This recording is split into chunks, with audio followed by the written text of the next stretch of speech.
Hello, I'm Sasha Bailey. I'm the CEO of the Blockchain Art Exchange.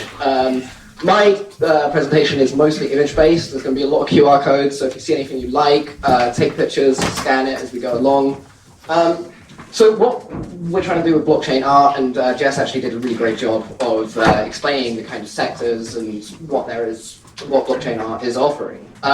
But we're trying to fit a one-size-fits-all solution. We're trying to find what really is useful for artists, what artists need to get from it, rather than trying to reinvent a wheel or reinvent artwork in general, trying to find places that artwork actually needs. So provenance tracking, of course, is one that's very important, but digital art is a sector of art. It is a sector of art that has been uncatered for the last 60 years. I mean, video art has never really had a compelling form of transfer. It's put on DVDs, it's put in all sorts of places.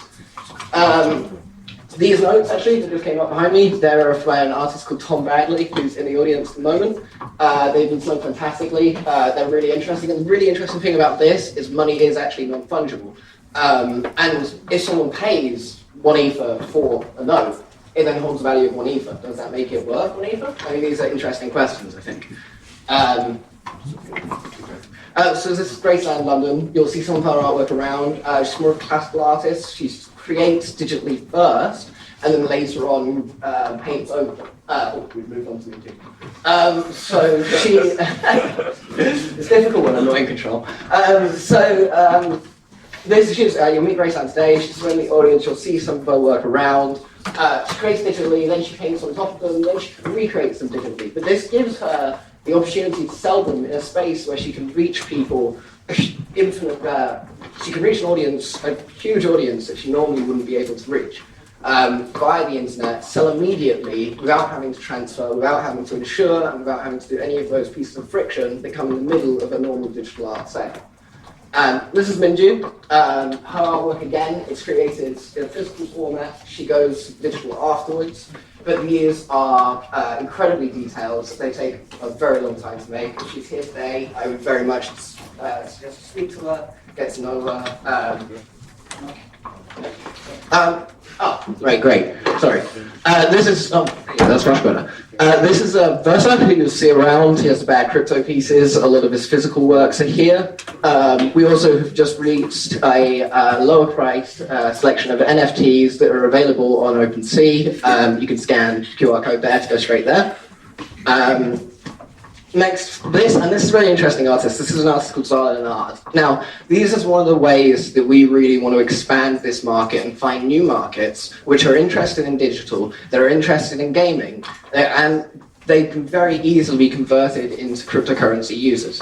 So she has a wide base of followers who are interested in her work, and that's what crypto art really is trying to do. We're trying to expand into the B2C, and we're trying to create ecosystems which they automatically onboard their people and their users into the network without having to be explained any of the technical aspects, without having to be explained why it's going to change the world. Just the fact that they like the artist and they like the art. This is Ernesto. Literally, we're just kind of going through artists at this point. He's a fantastic artist. He does brain scans of himself. He's actually selling his own brain on the blockchain as a scan, which is something quite interesting. Sarah Martin, again, is another physical artist who's taking advantage of both the provenance tracking and the fact that she can sell digital unique versions of her artwork. And finally, this is one of the final artists, Mairi-Luise Tabbakh. And the reason that I put this one in is because this is an artwork that the physical versions of have both sold, one of which was to Damien Hirst. And we decided that the third and final version would be destroyed and made into a digital version. So this is available for it's sold for 2.5 ether. I think we have one more slide.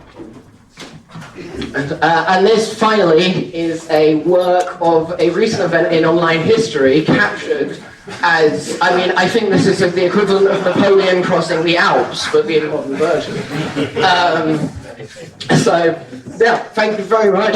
I want to keep it short and about the artists. If you like our project, go check out blockchainexchange.com. The NFT movement is really something major, and I think it is something that should be paid more attention to in Ethereum as a whole. Thank you.